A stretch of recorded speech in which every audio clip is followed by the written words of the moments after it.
આજે આપણે એમ તો સારી બાબત માટે નથી ભેગા થયા, દુઃખદ બાબત કહેવાય આપણા બધાના માટે કે 2000ની સાલમાં આપણો ઘોઘંબા તાલુકો દેવગઢ બારી તાલુકામાંથી છૂટો પડ્યો. એના 22-23 વર્ષ પૂરા થયા અને એ સમયે પાછા આપણે ભાગલા પડવાની વાત આવી તો આપણો તાલુકો અખંડ રહે અને આપણા તાલુકાની એકતા જળવાઈ રહે અને એના સંદર્ભે આપણે બધા ભેગા થયા છે. તો આપણા સૌના વડીલ, આપણા બાકરોલના સરપંચ પરમ આદરણીય કલસિંહ સાહેબ, આપણા ભૂતપૂર્વ ચેરમેન શિક્ષણના ભાઈ શ્રી રમેશભાઈ, અમારા જૂના મિત્ર, જો કે એમ તો અમે 95 જોડે સરપંચ હતા, ભાઈ શ્રી ગુલસિંહભાઈ, ઘણા બધા સરપંચો છે, મગનભાઈ, જિલ્લા પંચાયત સભ્ય પણ ચૂક્યા, મંચસ્થ મહાનુભાવો, તમામ ગામડામાંથી આવેલા વડીલો, તમામ યુવા મિત્રો, ઘણી બધી વાતો થઈ હશે અને બધી બીજી વાતો પણ કરવાના છે. પણ ટૂંકમાં આપણે 22-23 વર્ષના સમયમાં આપણે પાછા છૂટા પડવાની વાત આવી.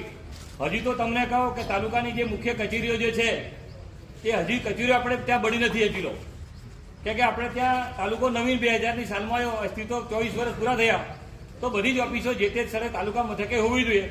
તો આપણી પાસે પોલીસ સ્ટેશન થયું, આપણે ત્યાં કોર્ટ થયું, આપણે ત્યાં હજુ તો તેજરી ઓફિસ પણ આપણા તાલુકામાં આવી નથી.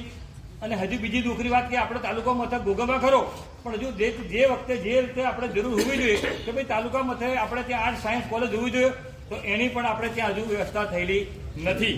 માંડ સર્કિટ હાઉસની વ્યવસ્થા થઈ, સરકારી દવાખાનાની વ્યવસ્થા થઈ.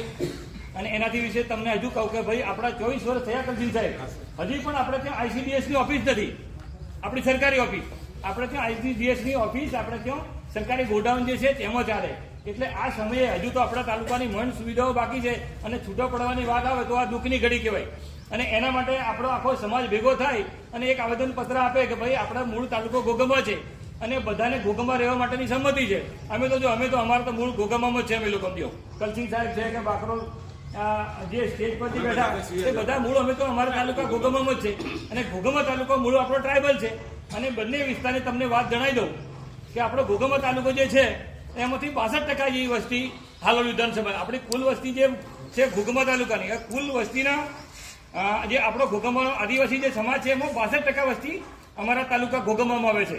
અને પેલી કાલોલ મત વિસ્તારમાં જે વાત આવે તો કાલોલ વિસ્તારમાં આપણા ઘોઘંબા તાલુકામાં જે આદિવાસી ભાઈઓ જે છે 38% જેવી વસ્તી. એટલે આ તાલુકો કાયમના માટે ટ્રાઇબલ લેવાનો જ છે.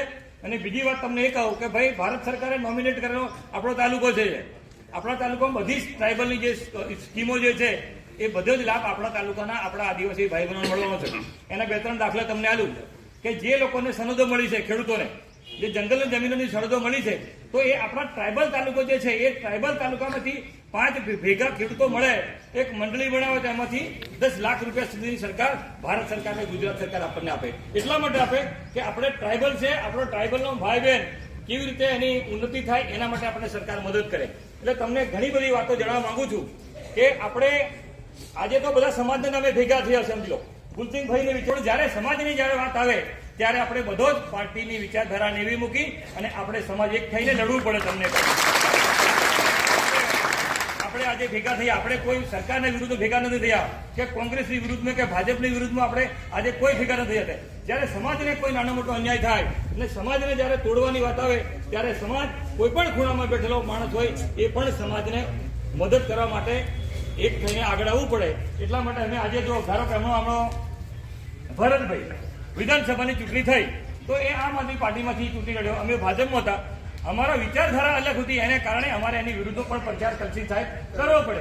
પણ જયારે સમાજની વાત આવે ત્યારે આપણે બધા સાથે મળીને સમાજમાં બેસવું પડે અને સમાજમાં જે કંઈ નાના મોટા પ્રશ્નો ઉભા થાય તો એ એનો પ્રશ્નનો ઉકેલ આપણે સાથે મળીને ઉકેલ લાવવું પડે. એટલે અમે કહેવાનો મતલબ કે મારો કોઈ પણ તમારા આપણા આદિવાસી ભાઈ બહેનો કોઈ પણ જાતનો નાનો મોટો અન્યાય થાય તો અમે અડધી રાતે તમને મદદ કરવા માટે તૈયાર છે અને આજે પણ તમારી સાથે આવ્યા છે. આટલી વાત કરી પૂરી કરું. ભારત માતા કી જય.